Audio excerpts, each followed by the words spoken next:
Hello and welcome to Talking Business with Beverly. I am your host, Beverly Wathauer. And so thank you for joining us as we support you, the entrepreneur, in getting the clarity needed in order to create the time and financial freedom in your business. And so we do this by not only addressing your business needs, but also your physical, mental, emotional, spiritual, financial, and relationship needs as well.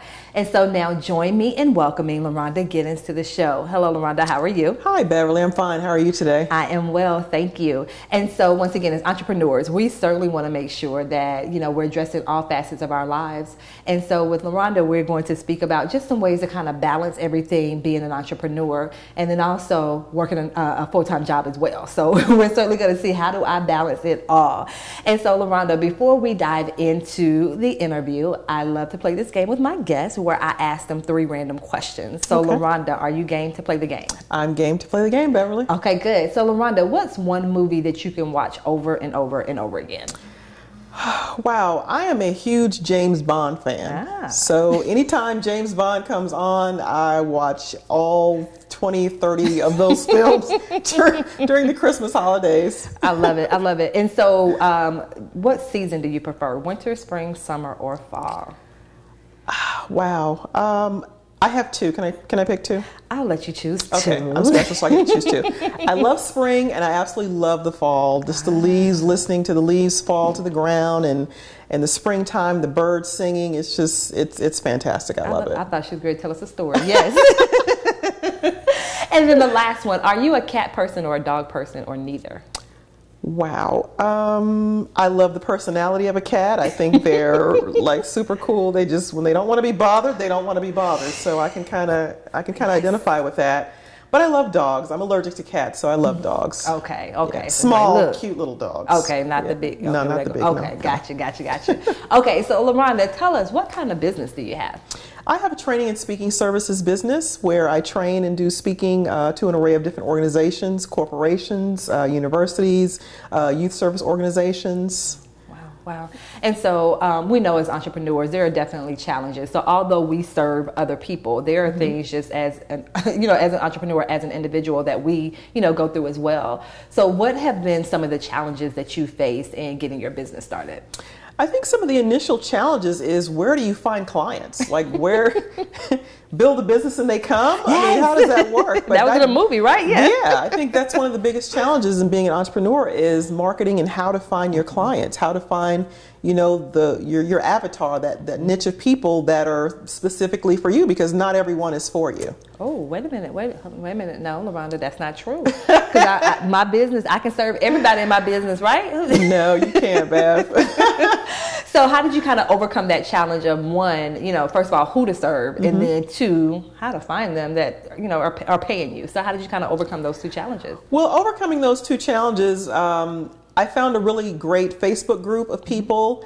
And in that group, there are a bunch of entrepreneurs in that group. So just kind of connecting with those people and kind of talking to them about what their challenges are. And I have a great business coach who is amazing. And she has this wonderful group of people, and she has this wonderful training services that she offers. And that's really how I was able to just kind of niche in, because all the time, in the group you hear people say, niche in, you got to niche in, to find your people, to find your avatar. So that's what I had to do. I was forced to do that because that was my initial thinking. I could serve everyone. Oh yeah, why not? Well, that's not true. That's not true. I have a book everybody can read. Why can't everyone read my book? Okay, that's not okay. Okay. So now you mentioned this niche and your ideal client. So how did you kind of figure out who you were going to serve in your business, since you decided that it wasn't for everyone? Well, initially, having that mindset of everyone is my client, and kind of figuring out, okay, well, yeah, that's not really true. And kind of getting over that hurdle, because it takes you a minute to get over the fact that you can't serve everyone. So I kind of went back and took it back to me being a 9-to-5er and me having dreams and wanting to follow my own dreams, and thinking, okay, well, if I were my client, what would I want? So that's primarily how I decided that I would work directly with 9-to-5ers to help them fulfill their dreams and their desires and goals and different things that they want to achieve. That makes so much sense. And I tell people all the time, like, your ideal client is usually some form of yourself. So whether or not it was you 6 years ago, 6 months ago, it's usually something that you can relate to. So when you are engaging with people, you can say, I know exactly. Exactly. Yeah, I've been there and done that. Exactly. Have a t-shirt for it as well. Right. Okay. So any other challenges? You have any other challenges? Well, the marketing piece, you know, how do you market your business? How do you advertise your business? Do you do it on Facebook? Do you do it online? Do you do it offline? Do you go to networking events? How do you figure out how to put yourself out there is a challenge. And I love what you said, put myself out there. So you, like you said, and you kind of alluded to this before. So you mean to tell me, Loronda, if I just have my website go live, it doesn't work that way? It's just not enough. That's not how this works. That's not how any of this works. It doesn't work that way. It just doesn't. Because if you put the website out there, how do people know that you have it? It's just out there in the abyss, in this black hole with everything else, with all the other noise and distraction. That is true. And it's funny, I had a client that said, well, Bev, I put my book on my website and I just thought people would find it. Yeah. So you guys heard it from Loronda. And so, Loronda, we are certainly going to continue this conversation right after these messages.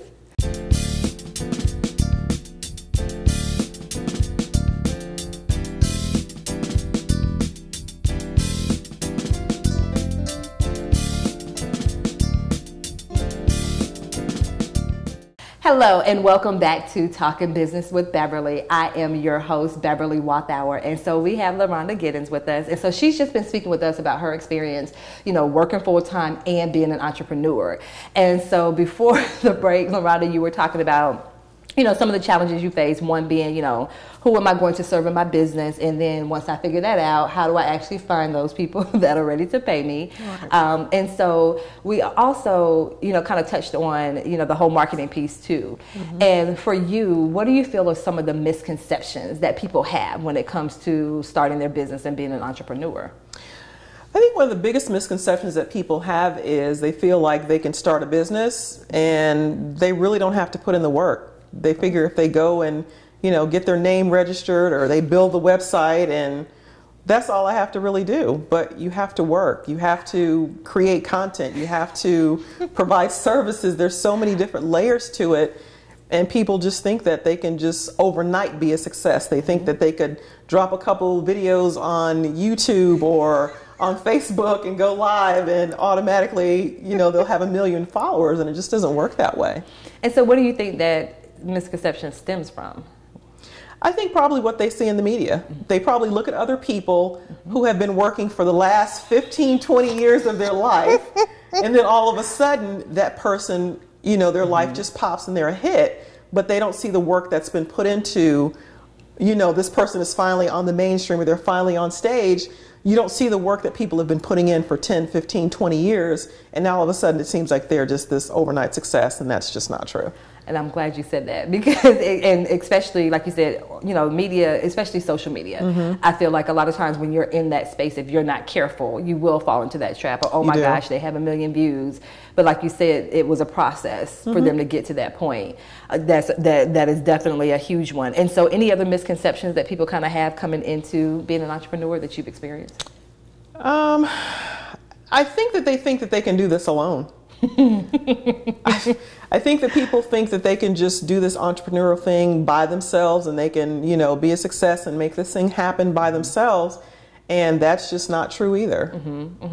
And so what do we kind of do to, you know, we talked about the misconceptions. So how can we kind of, you know, address those? For instance, when you just mentioned about being able to do this on your own or not being able to do this on your own. So how do I kind of build that community? How do I find my community? If I can't do this by myself, like how do I kind of have that kind of community to support me? And that was one of the things I asked. Last year I was thinking to myself, okay, it's 2017. We're getting ready to go into 2018. You need to find your tribe. And that was one of the questions I kept asking. Where is my tribe? Where are the tribe of people that are doing the same thing that I'm doing, that love the same thing that I'm doing? So I had to put myself out there. I joined a couple networking groups. You know, I would attend networking events maybe a couple of times a month. But some people then they kind of go the other side of it where they're going to every single networking event. We live in Atlanta, so you literally could go to one event a night or 2 or 3 events a night if you wanted to. And I had a friend that was doing that, but that's just not the case. You can't do that either. So, you know, doing your research and putting yourself out there. So having that kind of happy medium. And so you talked about networking, which is huge as an entrepreneur. So what tips do you have or what advice do you have for that person that's just like, okay, I can't do this by myself. And maybe they have an online business. So, right now all they see is just, they're not interacting with other people, like they would be if they're going off to work. So how do I kind of find those networking opportunities, and then how do I kind of work the room? Well, you have to find you have to do the research, and whatever it is that your business is, align yourself with other businesses, and you've got to do the research. I mean, there's just too much information out there for you not to do the research. But you can find your group of people and then just start showing up at these networking events. And in terms of working the room, I'm not a work the room kind of girl. I show up to the room, and maybe it's an energy thing, but people just kind of gravitate towards me. They'll, come and make a funny comment, and we just kind of strike up a conversation. It may be over some food, or, what someone's wearing, or we find some kind of commonality where we're able to strike up a conversation about something that's not even related to business. So going into networking events and shoving your business card in people's faces is a no-no. Don't do that. That's a turnoff. Don't do that. Don't do that. Okay. You heard it from Loronda. Don't do that. And if you are doing it, stop it. And so, you mentioned this a little bit earlier. Okay, so I'm looking and I see these networking events. Do I go with an agenda? And when I say agenda, not, I'm going for a client, but how do I kind of, figure out the ones that's best for me? And then how do I get the most out of that experience? Well, you just honestly, Bev, just show up. Just show up to the event, do your research, show up to something. Just start out with one event. Just go to one event. And when you go to the event, go with the intention of connecting with someone. There we go. Find one person to connect with. And then oddly enough, you'll connect with another person, then another person. And it just kind of happens organically. There's no real science to it for me other than to go there with the intention to connect with someone. And if I don't, then that's okay too. But I keep showing up to another event. But I think that is part of it, when you said have the intention of connecting versus having the intention, okay, I need to go here, I need to find a client, or I need to find a business opportunity. But it's kind of like a shift more into a relationship building type thing. And like you said, if it's there, awesome. But if not, I'm not just, oh man, I didn't find a client at this event. Or, oh man, I didn't find a business partner at this event. Exactly. I love it. Okay. And so for you, how do you feel like your background has, kind of prepared you to be an entrepreneur? Oh, wow. That's an interesting question, because oddly enough, no one in my family has been an entrepreneur. Everyone that I know in my family has been a 9-to-5-er, and my mother would love it if I would retire from my current job. And I keep telling her that's not going to happen. I mean, I love what I do, but there's other things, there's other gifts and talents that I have. So I just feel that it just happens. I feel like the gifts that I have led me to this point, and I just want to, and it's a mindset for me. I want to be able to use everything that I have and fulfill my purpose. And, I feel like my 9-to-5, I feel like everything that I've done, either it would be my 15 years of corporate experience, my experience with the government, working with kids, all of those things are a contributing factor to where I'm going. Wow. So all of those things put together. So it wasn't one specific thing. Everything collectively has built the foundation for me to be successful. Okay, so you didn't wake up one morning and say, today I'm going to be an entrepreneur. It just kind of... It didn't happen that way. It didn't. But I've had a couple of friends that were entrepreneurs. They would start a business like that, and I would always, kind of look at them and say, oh, wow, it's kind of cool how they, fly by the seat of their pants, but I can't do that. Gotcha. And so we're definitely going to continue this conversation right after these messages.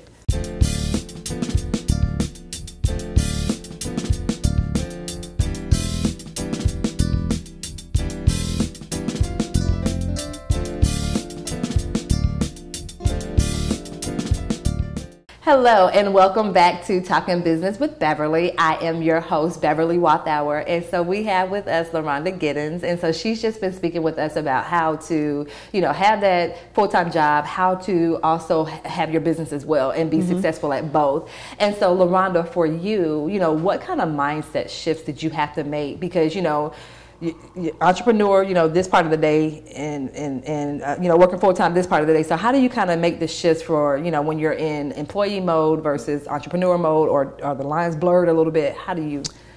It's interesting because, and I like that you use the word mindset. And for me, mindset is just staying focused on my purpose. So whatever my purpose is, everything else in my life just aligns with that. So there's no separation of being an employee from 9 to 5 and then being this entrepreneur from 6 to 10. It's me, the individual. It's about the services that I'm providing, whether I'm at work during my 9 to 5 or servicing clients. There's no difference for me.